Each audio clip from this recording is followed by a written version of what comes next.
Because since January, as we heard earlier today, we have been working together week by week to try to help build a united labor movement in this country. A united labor movement in this country would bring us under one House of Labor, 15 million members strong. Currently, we have NEA, proud of its independence for more than 100 years. AFT like CWA and the AFL-CIO. And then 4 million members and change to win unions. Both of these leaders have incredible battles on their hands. Defending education in this country during this recession is brutal. Defending the working conditions of their millions of members, nearly impossible. But they do it and also provide leadership for all of us. Both were elected president for the first time last year, but both are long-time leaders of our movement. And both have made it a priority in their first year in office not to sit back and wait and hope, but to commit to a united labor movement at this historic time in this country. Dennis comes originally from Arizona, and Randy from New York, but they're on the same mission, as you will hear. And our Resolution 1, which we will consider after they speak, is to build and work for that united labor movement. So with that, it's my privilege to first introduce Randy Weingarten, the newly elected president of the 1.4 million member American Federation of Teachers, and then Dennis Van Roekel, president of the 3.2 million member National Education Association. My sister, Randy.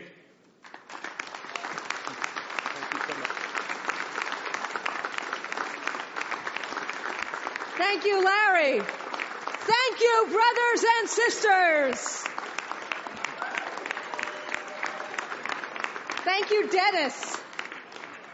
So, what do you think? I had my Wheaties this morning. You know, I do sometimes feel like Larry, Dennis, and myself are in a church or a synagogue. We've been very passionate about uniting the labor movement, and we could actually talk in alternative sentences or verses, but as important as spirituality is, and as important as prayer is, and it is, we need more than prayer to bring back the muscle of the labor movement. We need unity. And Larry is one of the most ardent supporters of unity, and he knows I'm in the middle of a couple of major things. You know, New York is always so quiet. Anybody who's watched, Albany is like the pantheon of good government these days. So we're in the middle of some stuff up there in the next few days. But I was not going to miss this for the world, because ultimately I need to tell you that your leadership in the CWA, I watch them virtually every day. They are some of the most amazing people on earth. And thank you, Larry, for letting us be here to address your incredibly great delegates. Thank you.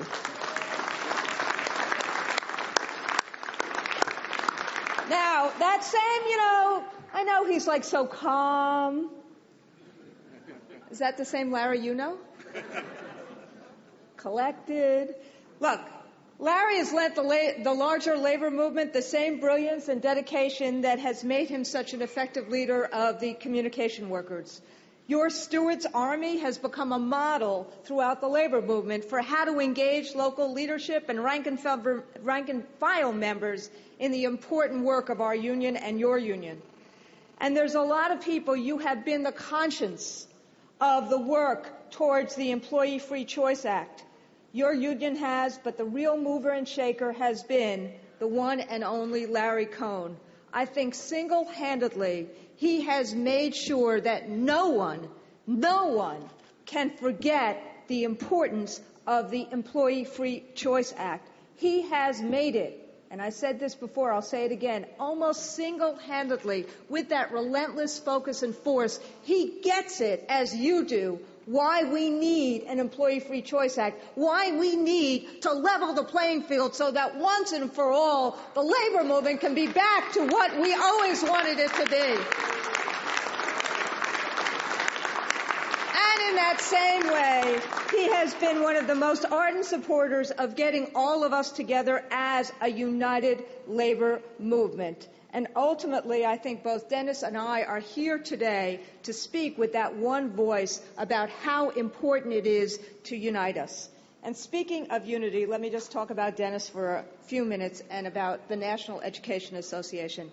It is no secret that the AFT and the NEA once engaged in the battles royale across this country. I would say that the Battle of the Roses were nothing compared to the battles that we engaged in. And the distraction it did, and the minimization and marginalization of teachers across the country it did, was something that we both have learned to not do, in as much as we can. What do I mean by that? We now have 4 of our states united as NEA and AFT together. Why?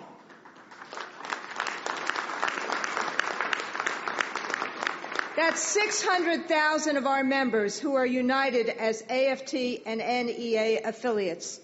The AFT has supported the opportunity of NEA locals to affiliate with the AFL-CIO in what is called Labor Solidarity Partnership Agreements, and a number of NEA locals have done so.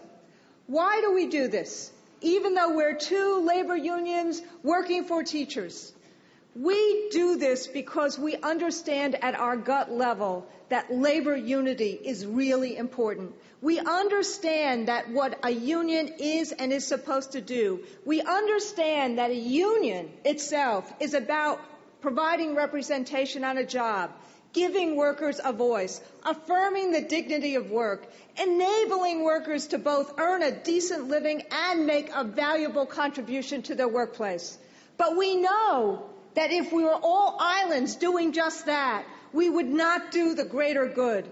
Because all 3 of our unions understand that unions also work to build a certain kind of society, one that fosters social and economic justice, one that respects civil and human rights, one that promotes access to my passion, quality education, and to all of our passions, quality, affordable health care.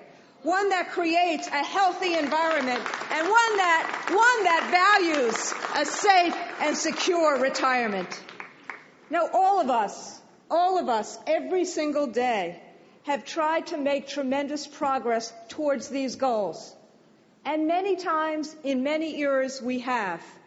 But these days, between the whammy of the global economy and the global recession, it always feels like we're taking 2 steps backwards for every step we take in front of us. And that is why we need a united labor movement. Every single member together to fight for the goals of basic working people, to fight for quality education, to fight for quality health care, to fight for a safe and secure retirement. We need everyone together in order to do that. And the split in the labor movement that occurred in 2005 was tragic. And a lot of it was born out of the frustration I know you feel and I know my 1.4 million members feel. Yes, We've cooperated on political campaigns since then. Yes, we work on legislative initiatives since then. Yes, we're doing quite a bit of work together in the states, but we're not together. And when we're not together, there can be different voices. They can have different agendas, and it makes the work we do much more complicated. Think about what's happening in terms of the Employee Free Choice Act. Look at it. AT&T posted a $3.1 billion profit for the first 3 months of this year. Did I get that right? Yep. During roughly that same period, the company reduced its workforce by 8,000 people.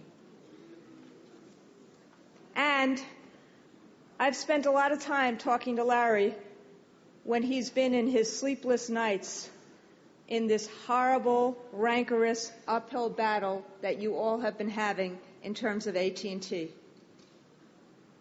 Let's get this right. $3.1 billion. Now, remember, I'm a teacher, but not a math teacher. $3.1 billion in profits, 8,000 either layoffs or reduction in force, and asking for givebacks in a horrible, protracted labor negotiation. Hey, it's America. They have that right. But it isn't right what they're doing. And we need a united labor movement so that all of us can help the CWA every single day to stop that. We need labor law reform that gives workers voice and rights for their aspirations. We're not asking for a $1 billion golden parachute. We're asking for the right to decent health care, the right to decent retirement, the right to decent wages. That's all we're asking for.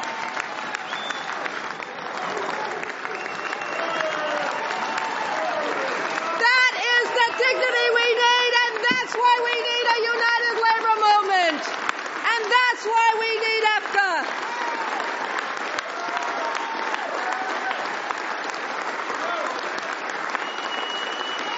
And you know, that is why the employers fight us tooth and nail. Do you think they want us to have more than 7% of the United States of America organized in the labor movement? So they will fight us tooth and nail because they know if we get the Employee Free Choice Act, they know workers in this country are mad and frustrated and they want a union and they want a collective voice. And that's why they're fighting us tooth and nail. And that's why I honor Larry and the CWA for being the conscience of this act. And that's why we will get EFCA because we are right and we are strong and we are passionate and we are motivated to get it right. I can't hear you, right? They can't hear you on the Capitol, right? See, this is what it's like to be a teacher.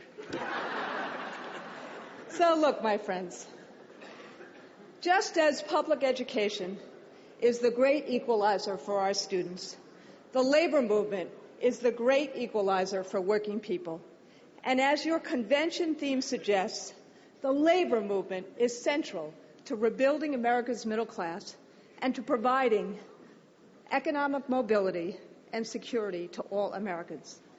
I look forward to the day when union density is not 10%, not 25%, not 50%.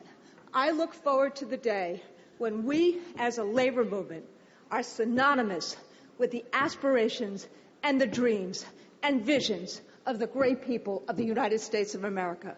When we can speak with one voice, when we won't have to go on strike for a decent wage, for decent health care, or decent retirement benefits. When people in their golden years won't have to go back to work at Walmart, or when people are one check away or one job away from devastation if they have cancer. I look forward to the day when our dreams and America's dreams are the same. We are part of the same cause. We are part of the same movement. We will unite our movement and bring dignity and justice for all to all Americans. God bless you and thank you.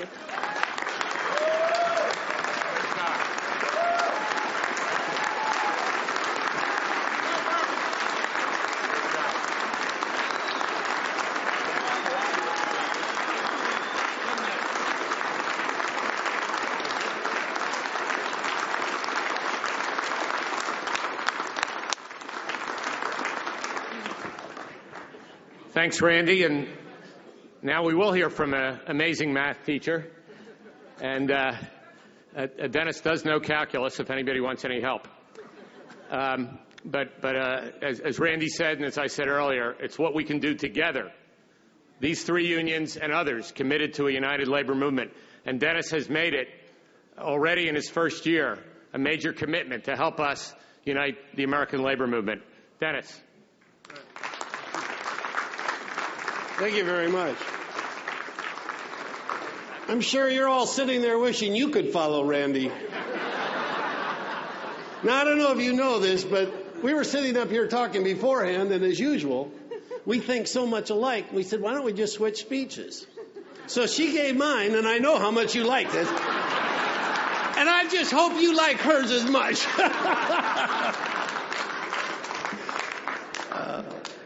We work well together, and it makes all the challenges worthwhile. It's so much better to be together in fighting for what we all care about so deeply. I want to thank you, Larry, for the invitation and the kind introduction. I am honored to be here. It's kind of ironic for me to be with CWA in that when I became president of the Arizona Education Association, one of the first unions I went into a partnership with was CWA. We had a constitutional amendment we were trying to pass in Arizona, and AEA and CWA worked together, and we succeeded. I want to make two quick points before I talk about labor unity. Number one, I want to tell you how proud NEA is to sign on with CWA on the Speed Matters initiative. It's about time. I mean, if we want to be competitive in this ever-changing world, that we need to step up, and we need federal policy on this.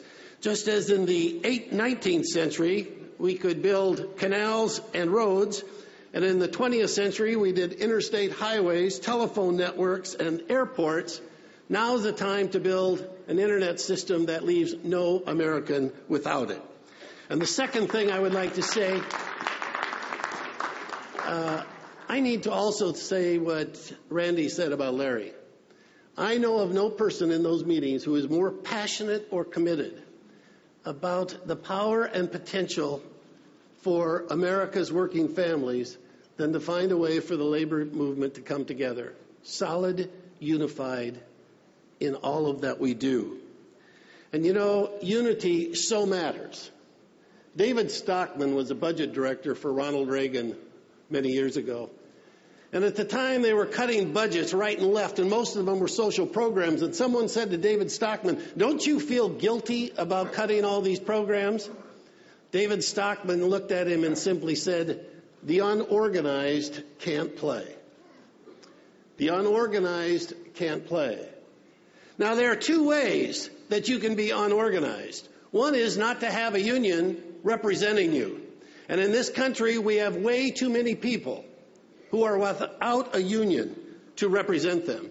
And since 1974, we've seen this rapid decline in the percentage of workers enrolled in unions.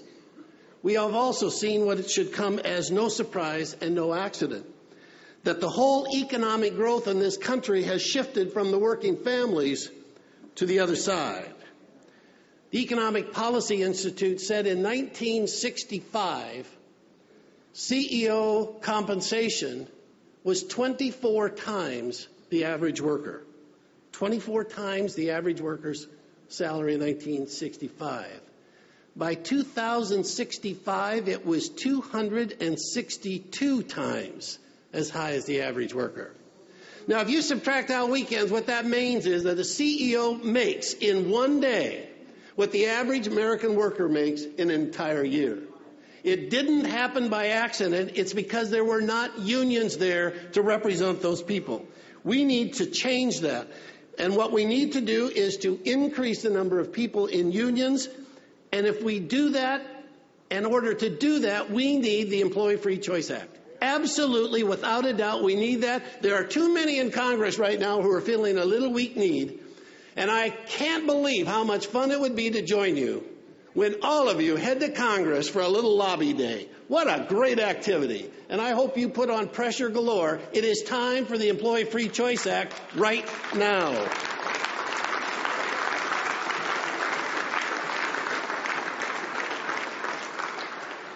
Early in Obama's tenure as President of the United States, he signed 3 executive orders, all having to do with labor, and invited all the labor leaders there. So Larry and Randy and I and all these labor presidents were there. And as we were waiting for the thing to start, we were all saying, "So how long has it been since you were in the White House?" About 8 years. Except for John Sweeney, he had the best answer. He actually was invited there one time during the Bush administration. And someone said to him, a reporter said, "How did you, as president of the AFL-CIO, get invited to a Bush White House event?" And John looked at him and said, "The president didn't invite me, the Pope did." I love that story. I tell it everywhere. But I said there were 2 ways to be unorganized. The second way is to belong to a union, but not use the potential that we have by being unified. Just because we have 16 million people in unions, and we ought to double or triple that over the next 10 years, it doesn't mean we're organized. We have to do that. We have to make sure that what we do makes a difference. The 2006 and 2008 election, we came a long way. The behind-the-wall gang, in finding ways to maximize the use of our dollars and influencing and electing pro-union education policymakers, was critical. Working America was, wow, what a success that was in 2008. But now we must take advantage of what we started. I mean, it paid off in 2008. We got Barack Obama as president, Joe Biden as vice president. We've got a majority in the House and the Senate, and now we have to turn that and make something happen. And that is to pass the Employee Free Choice Act and to build a solid, unified labor movement. I want to give you, in terms from NEA's perspective, why this is so important. Number one, we recognize that the labor movement has been the heart and soul of advocating for public education right along with us. As you look back in the history of the United States, the ending of child labor, protection of workers, it all came from the labor movement, and we recognize that. Secondly, for those of us in the public sector, we didn't start this on our own. Almost all that we have, all that we bargained for and organized for, came from the private sector unions first. We owe you. And frankly, we can't survive without you. We need a strong labor movement in the public sector and in the private sector. And internally, Randy mentioned how much has changed just in the last 10 years, since 1998. The 4 states that are merged between NEA and AFT started with Minnesota, Montana, Florida, and New York. So between those, close to 650,000, we have 17 locals that are merged with NEA and AFT for another 50,000, and we have 18 locals who have joined the Solidarity Partnerships for another 22,000 members, and there are 6 in the queue to be approved. That comes to a total of NEA members to about 719,000 members who are part of a union that's in the AFL-CIO. So times have changed, we understand. But most of all, what we understand is the power of 16 million people. We understand what it means to politicians when all of us sit together in that room. Some of you may be in Washington for the first time, and if you have a few extra moments, if Larry lets you out just a little bit early one day, you might want to check out the FDR Memorial. It's become one of my favorite spots in Washington, D.C. First of all, it's very different from all of the other memorials.